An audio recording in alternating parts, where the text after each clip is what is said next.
13 June ভোর ৩টায় ইসরায়েলের মুহুর্মুহু আক্রমণে কেঁপে ওঠে ইরানের নাতানজ ও ইস্পাহানের পারমাণবিক স্থাপনাগুলো।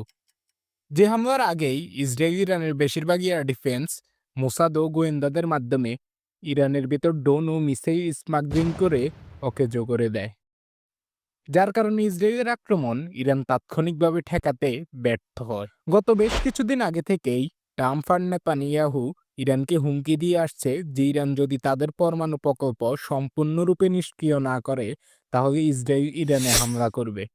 তাছাড়া ইসরায়েলের চারপাশে থাকা ইরানের ফক্সিদেরকে আগেই ইসরায়েল নিষ্ক্রিয় করে রেখেছে, যার কারণে বর্তমানে ইসরায়েলের গ্রাউন্ড অ্যাটাক হওয়ার মতো কোনো সম্ভাবনা নেই।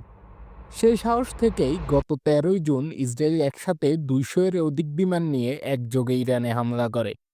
যে হামলায় ইরান হারায় ইরানের সেনাবাহিনীর প্রধান মেজর জেনারেল মোহাম্মদ বাগেরি, IRGC প্রধান মেজর জেনারেল হোসেন সালামি, IRGC এর এয়ারস্পেস ও মিসাইল বাহিনীর প্রধান ব্রিগেডিয়ার জেনারেল আমির আলী হাজিজাদে সহ প্রায় 20 জনের বেশি ইরানি টপ সামরিক কর্মকর্তা ও বিজ্ঞানীদের।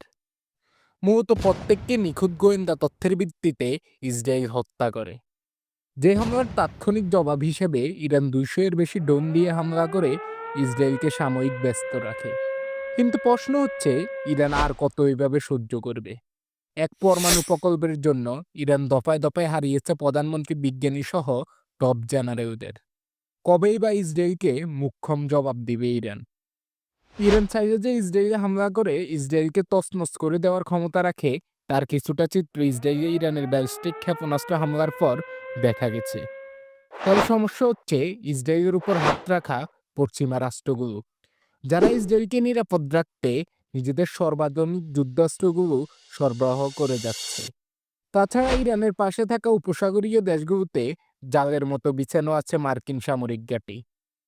ইরান যদি ইসরায়েলকে অল আউট অ্যাটাক করে ইসরায়েলকে তছনছ করে দেয়, তখন দেখা যাবে ইসরায়েলকে রক্ষা করতে আসবে পশ্চিমা রাষ্ট্রগুলো, যাদের কেউ কেউ আবার গাজায় 50,000 মানুষ মারা যাওয়ার পরে ইসরায়েলকে নিন্দা জানানোর কথা মনে করে। তাহলে কি করার আছে ইরানের?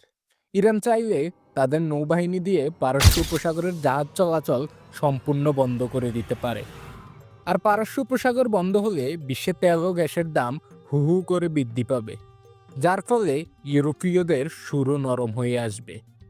এছাড়াও ইরান যদি সত্যি পারমাণবিক বোমা তৈরি করে থাকে বা কাছাকাছি থাকে, তাহলে অবশ্যই দ্রুত ইরানের টেস্ট করা উচিত, যা ইরানকে স্থিতিশীলতা দিতে পারে।